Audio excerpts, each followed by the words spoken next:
Hi, it's Tim from .com from a social distance. In this video we'll give a quick demonstration of using the catcon.pl Perl script to run scripts against multiple pluggable databases. In a multi-tenant environment, some Oracle supplied scripts must be applied to all containers in the correct order, starting with the root container. The catcon.pl Perl script takes care of that and provides container-specific logs, allowing you to easily check the outcome of the action. We'll start by checking our environment.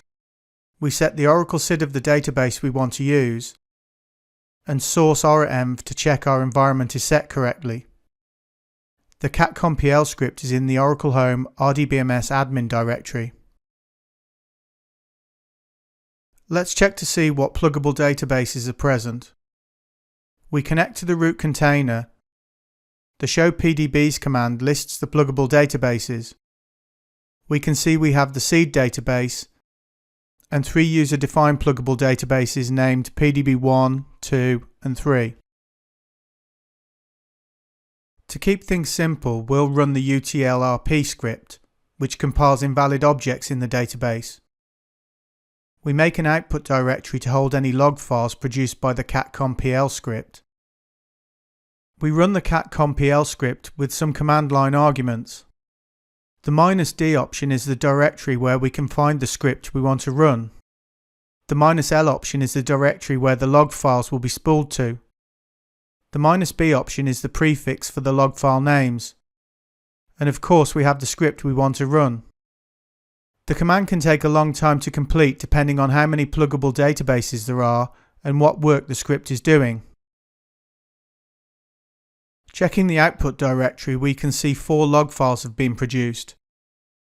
Using fgrep, we output references to current container to see what output has been put into each log.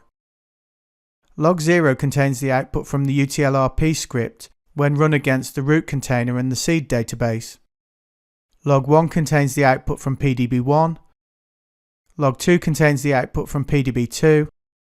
Log 3 contains the output from PDB3. You can check these logs for errors. We clear the output directory and repeat the test, this time using the uppercase C option. This is an exclude list. Here we are excluding the root container and the seed database. Now we only have 3 log files. Log 0 contains the output for PDB1, Log 1 contains the output for PDB2, Log 2 contains the output for PDB3. We clear the output directory and repeat the test, this time using the lowercase c option. This is an include list. Here we're including the PDB2 and PDB3 pluggable databases. Now we only have 2 log files.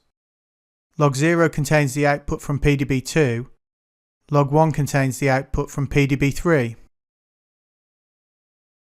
As well as scripts, we can use catcon.pl to run SQL, DDL and DML statements.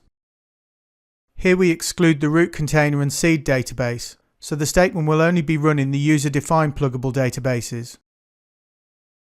We use the double hyphen to indicate any following strings are not options. Then each statement we want to run is double quoted and prefixed by --x. Now we have 3 log files. Log 0 contains the output from PDB1, Log 1 contains the output from PDB2, Log 2 contains the output from PDB3. If we had issued multiple statements, we would get more output logs. The -h option displays the full command usage. The available options vary by database version. Everything I've demonstrated here is available since Oracle 12.1. This usage output is from Oracle 19c, and you can see there are quite a lot of options. So catcon.pl is a simple way to run scripts and statements in multiple containers from a single command. Thanks for watching. As always, there are links to articles containing lots more information about this subject in the description box below.